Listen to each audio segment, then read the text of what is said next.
This episode is brought to you by Joe Schmo, the brand built for the everyday American, the ones who work hard, take care of their people, and show up for their community. Joe Schmo isn't about being flashy, it's about being real. Gear up, represent your roots, and wear it proud.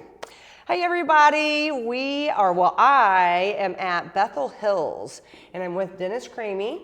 He is what is your title here, sir? Development Director. Development Director, President, CEO, all the things? No, that's my wife, is President and CEO. Oh, very good. Billy, so. Yeah. Let's start off with what is Bethel Hills?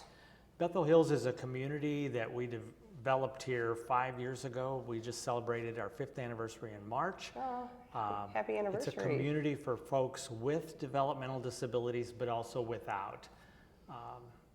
Previous company I worked for had a campus setting for strictly people with developmental disabilities, and they chose to close that several years ago and move everyone to community homes.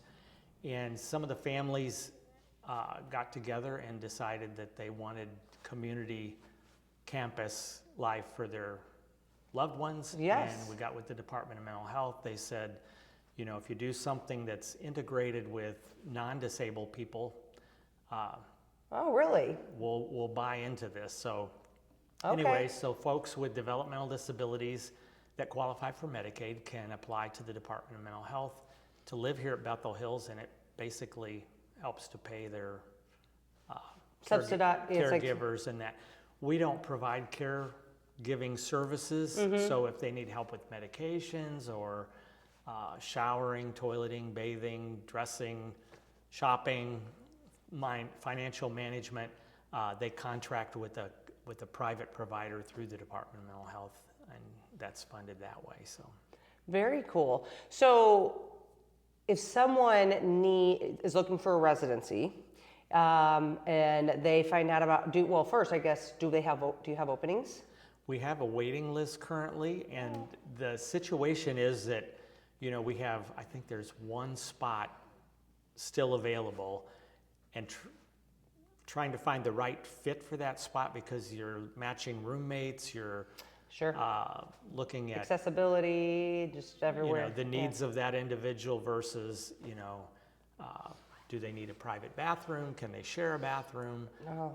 All those kind of things. So we have a waiting list, and when something becomes available, we kind of look at that and find the person that fits that bill the best. Now we are looking to build a new building. We've got planning and zoning approved.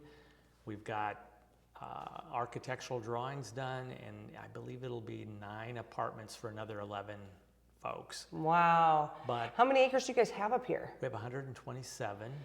Oh, it is, let's just say it's gorgeous. It is absolutely a gorgeous compound, and you guys acquired it. You own it, and... We actually were able to purchase it with a gift of $2 million from an anonymous donor 5 years ago, five and a half years ago.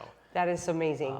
Now, that got us the property and a bunch of wonderful buildings that needed to tons be and updated. tons of update and care, and we had a tremendous amount of volunteers come out and help to rehab the buildings. We were tearing into walls, repairing water pipes, termites, windows. Because it sat vacant for quite some time, right? It was vacant for about 9 years before we got it. Catholic Camps of America had been here, and they closed at one point, and it sat vacant for about 9 years before we acquired the property. Yeah, because I used to drive by here all the time, and then I would see obviously the sign change eventually, but I had no idea until I met you and our networking group what is up here and what you guys are providing. I mean, it's awesome, and I love to see it continue to grow.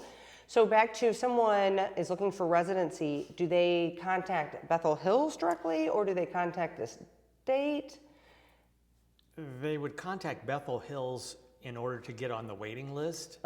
Then if they have a case manager through the Department of Mental Health, they would contact that person and say, you know, I'm interested in an apartment or a house at Bethel Hills. Again, we don't provide the caregiving services, so they contract that privately through a care provider. What if it's someone that doesn't need services? Then they would just apply, get on the waiting list, and as Okay. something comes up available, again, we kind of look at the fit for that particular apartment or Sure. home. And we do have quite a few folks that live here with no supports. And then we've got 3, 4, 5 individuals that have 24/7 round-the-clock staffing. Okay. So, Yeah. it can be an individual that is totally independent. We've got an individual, he lives with his mother, he drives, but he works at the sheltered workshop. We've got other folks that are 24/7 round-the-clock support. Right. Now you guys, this is just a living facility for the residents. I know that when we'll talk about the building we're sitting in and the other buildings, but you guys don't provide any services.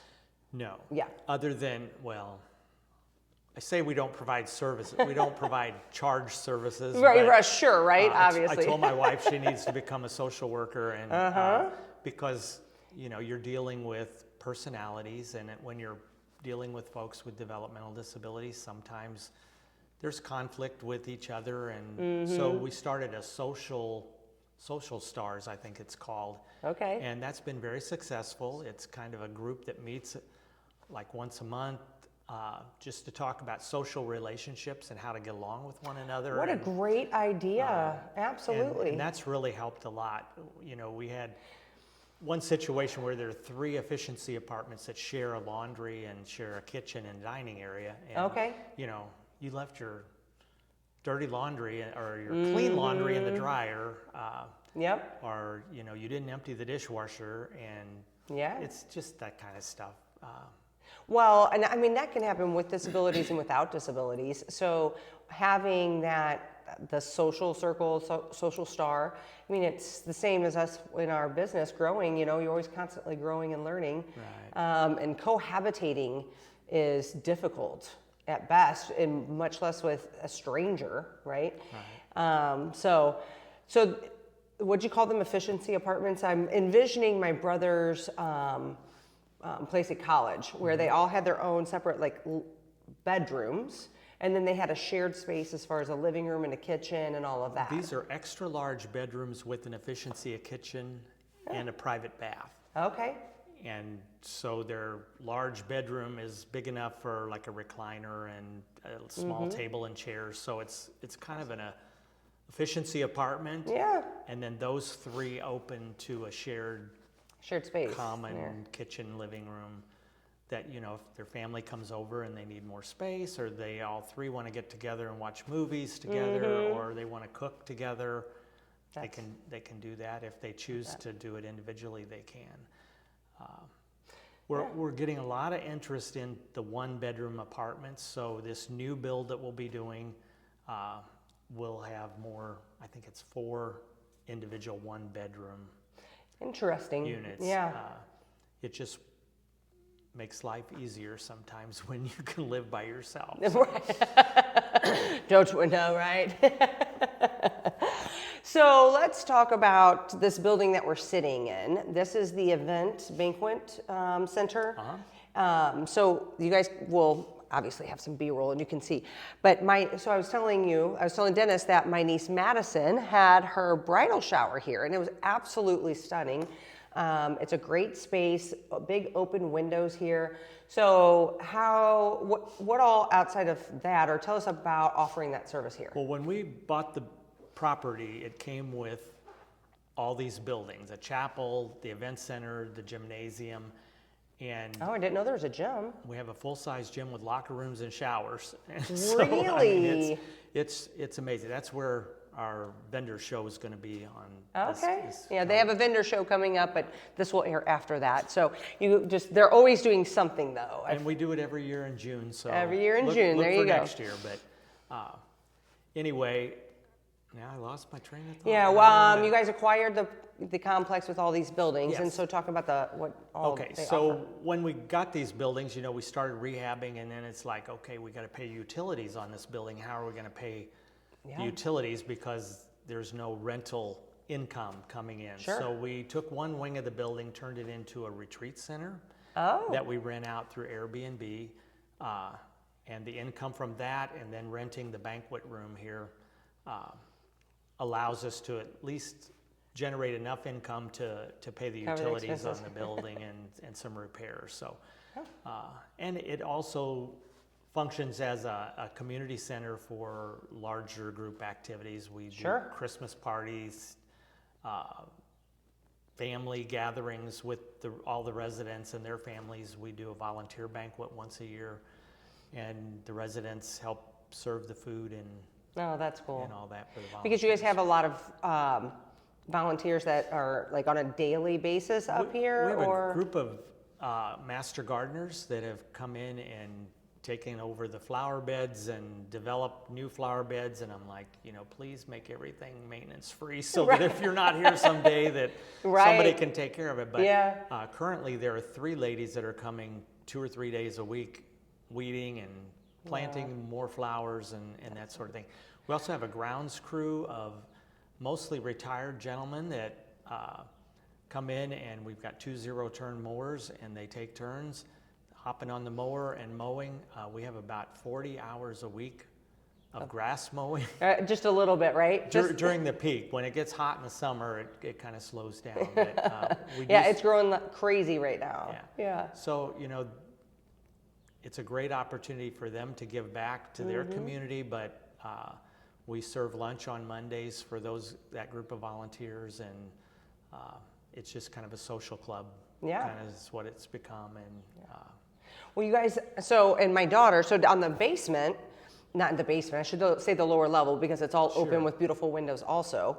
My daughter had her baby shower down there, and that's a really neat space as well. I mean, it's just super cute, and it has a kitchen if we didn't use the kitchen. It'll hold up to about 30 individuals. We do have the commercial kitchen there.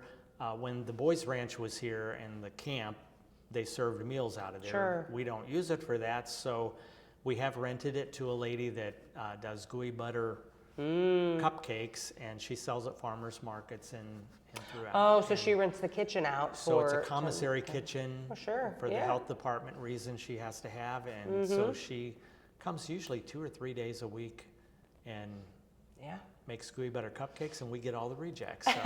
Oh, shucks. You can be the taste tester. Well, when I was down there, we parked on the backside, and there's a big garden down there as well. We have a raised bed garden that the residents can work in, and then we've got a small chicken house with little Serama miniature chickens. Fun. We raised 3 babies here a few weeks ago, and they've just been released into the big house. Then we also have a large chicken house down by the maintenance garage, and we have about 30 adult chickens there that lay eggs, and we sell eggs here at Bethel Hills.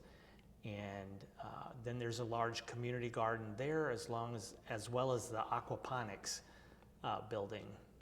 It's like a big greenhouse. And instead of just a greenhouse, it has gravel beds, and the plants actually grow in the gravel. And water is pumped out of a tilapia tank with tilapia fish, generate the waste. That wastewater is pumped through the gravel beds, which make the tomatoes and things grow year-round. So that's so cool. We'll be selling some plants, a few eventually. We're kind of So are you thinking maybe doing a little farmer's market thing up here? Eventually we are. I'm totally getting that vibe. Drew's dream was a pumpkin patch that they had developed here. Becky Cox Becky Cox. And her son and her husband developed this pumpkin patch. And they had it for, I guess, 4 years, but they've decided this year not to do that. And so that space down there has become available, and so we're contemplating opening that on maybe Saturdays and Sundays, or Friday, Saturday. Or a little farmer's market space. Or a little farmer's market space. Highway TT is extremely busy on Friday afternoons and Saturdays. And so we're hoping to maybe open up and give the residents an opportunity to have you could easily get some of those that are driving through, and then you've got everything down at Dutto Landing going on. I mean, it's just going to be a hopping area. That's amazing what they're doing down there. It is really neat. I love the color of the building. So much better than the yellow. So what do you guys use the old chapel for? Is that still a church or The for chapel, service? we started having services there even before we had a resident that lived here. We opened it up on Sunday evenings at 6 o'clock and started doing chapel services. Billy plays the piano. I lead the singing for most of the groups. And then we have alternating message givers, I guess. Okay. We can't afford a pastor, so different pastors or lay people from around come and do a message once a week, and it gives the opportunity for those residents that don't have transportation to get off the campus to go to a church on Sunday morning, have an opportunity to come there. And for others that do go to their own church, it gives them an opportunity to come on Sunday evening and join us. So we usually have 20 to 30 people. Last week we had, it was the Baptist Church from New Haven. Okay. And they have a really phenomenal youth group. And so the youth came in and they led the music and neat. did a little message. And Great way for them to give back. they're coming about every 6 weeks now, and the residents always look forward to that. It's kind of bet. upbeat. I So bet. the chapel service is open to the public, so we've had folks that have kids with developmental disabilities that may not go to their own church because their kids are disruptive and Sure. might cause some disruption to the service. Our service, it doesn't matter. So, Right. It's wrapped around that. if there's some disruption, we just go right on. You just keep on going. That's all accepted. They help ring the bell, they light the candles, they help participate. with They get leading to the participate. music, they do the scripture, Yeah. all of that. That's great. They're able to participate in. So you talked about the new building, right, for the residency. What other plans do you guys have for the grounds? Eventually, across from the gym, in that empty spot in the field, we have plans for, I think it's 6 more cottages. Some would be 2, 3 bedroom, and then individual. I know you work with veterans, and they're doing a lot with mini homes, and we're kind of investigating that a little bit. Oh, it's You know, that if we had the mini homes for individuals, we'd like to. It's almost like a 1-bedroom apartment, but it's a standalone, right? So they're not attached, and they still have their own unit. Their own the space. tiny homes, So absolutely. it's kind of like their own apartment, but it's still Detached. detached. So we're kind of looking to do a multitude of different things here, so that gives people options. You know, it's not just apartments, or it's not just 3 people have to live together. You know, that it can be kind of have options. Eventually, I think our bylaws call for probably no more than 75 individuals living here on the campus eventually. That's good, though. I mean, it's so you guys don't want it overpopulated. You want to Right. be able to serve and have them feel comfortable. We currently have 24. Really? And so we're looking to add about 50 more Yeah. folks to the community.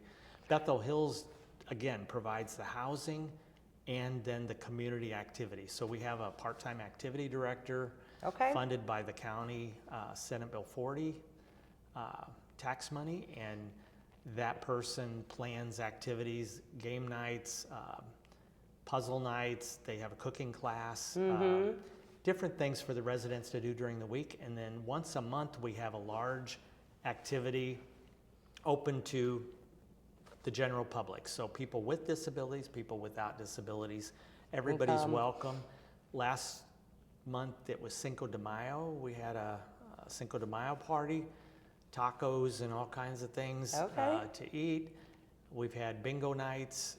We've had Valentine dance with the 4th Street Band out of St. Charles came out and they're good. and played, and the residents love that. And we usually have anywhere from 80 to 100 people come to those events, and we usually do those in the gym.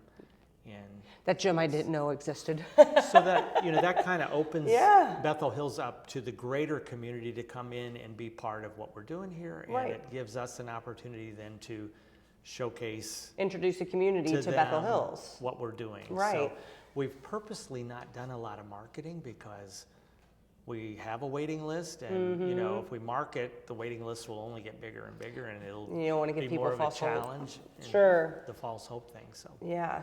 So if somebody wanted to come up and volunteer or participate, just what's the best way to find out what you guys have going on? our website is bethelhills.org, and there's Okay. a volunteer tab on there with an application that you can fill out. One of the ladies here in the office kind of supervises the volunteer list, and so as things come up and we have needs, she'll send that out to a list of volunteers, and then people have the opportunity to respond if they'd like. Okay. And then all the like the monthly activities that you guys have going on, or like the vendor fair you're doing this weekend, is it? I'm sure it's on your social. We'll tag you guys on this and share that. So definitely make sure you guys follow Bethel Hills. And then I assume all that's updated on the website too, or do you just usually use Facebook We usually and social use to push that? Facebook and the social, and then for folks that attend these events, we get their emails, and then they get an email each month When saying stuff- what the next activity is. Well, I need to get on the email list. I can't believe I'm not. That's right. I am not on the email list, Dennis. Well, you'll have to. I need to be in the know here. That's right. Oh, I love it. And then, of course, it's volunteer-led donations. So you guys do fundraising. So you want to talk about a couple of your big We're fundraising having events? a golf tournament this year, which is our first. It's going to be August 21st, I believe it is, and it'll be at the Warrenton Golf Course. Okay. And so we're looking for sponsors for that, as well as teams of golfers. I think it's a Three-man scramble. three-man scramble. Okay. Set up, and then our gala will be held October the 3rd this year, and it'll be held in the gym again. I think this is our 4th one, and it's going to be bigger and better. Every year, And right? If you've ever been there or seen our pictures on Facebook, the charcuterie table is a meal in itself. Is a reason to come, right? It's just phenomenal. So, yeah. Who prepares that? Actually, Mary Ann Brueggemann, Okay. from out near Lyon, Mm-hmm. her and some of her friends have gotten together, and they've kind of taken charge of the charcuterie, so she plans that each year. That's and cool. It's absolutely beautiful. All right. Well, that's October 3rd. Anything that is something about the grounds, the history, anything that we've not talked about that you really want to make sure that you share? Godfrey Duden, if you've heard of him, wrote a book back in 1830s, I think, went back, sent it to Germany. They published it in Germany about the New World here in the United States, and it sparked an immigration from Germany to this area of Missouri. And actually there are several farms nearby, but this was the original home of Godfrey Duden here in the United States. Really? Supposedly he had a cabin down here by the creek. I The believe cabin is no longer there, but I think he purchased the property from Nathan Boone, Daniel Boone's son. Yeah, Boone. So there's a lot of that history here. I haven't had time to really research it a lot, but we had a lady come out and she kind of. We should contact the Historical Did some of that Society and together. ask them if they can do a write-up. Well, because you have Duden Hills, Right. so it's obviously the Duden family was here. Right. Very neat. Have you found a cemetery? Are there any Actually, no. headstones that you found? So I wonder where that was. Yeah. I'm not sure. You know, it's somewhere. There is a cemetery over the hill here, and I forget the people's names. It's on their farm, but So it might be that. it could be that people are buried there. I don't Yeah. know. Yeah. What I a haven't cool had time to really research that. to research that. Yeah, but really, still really cool history. Oh, thank you for sure. I didn't know that either. So, we do have some historical significance Oh, absolutely. in the area. So, Yeah. Well, and again, it's just a beautiful, beautiful countryside out here. So again, Bethel Hills. So if you come into Dutso, down Highway T, what's the Highway TT, TT? Sorry. Yep. Double T. right across from Dunker Auction, you'll see the Bethel Hills sign. Yep. Turn in there and come up to the top of the hill. We're the second building on the right. There you go. And the office is usually somebody here Monday through Friday from about 8:30 to 4. And then on the weekends, it's kind of hit or Hit or miss. miss. Yeah. If you go to our website, the phone number's there. just call that number and set up an appointment. We'll be glad to meet you here at midnight if we have to. So I've been over here and checked in people to the B&B at 10, 11 o'clock at night. So I'm sure you have. I'm sure you have. Well, I appreciate the time. I'm excited to showcase this beautiful property and what you guys have going on. We've been trying to connect, and I'm glad that we're able to make it happen. And I hope you guys have a very successful vendor fair this weekend. thank you, and thank you for the opportunity to showcase Bethel Hills.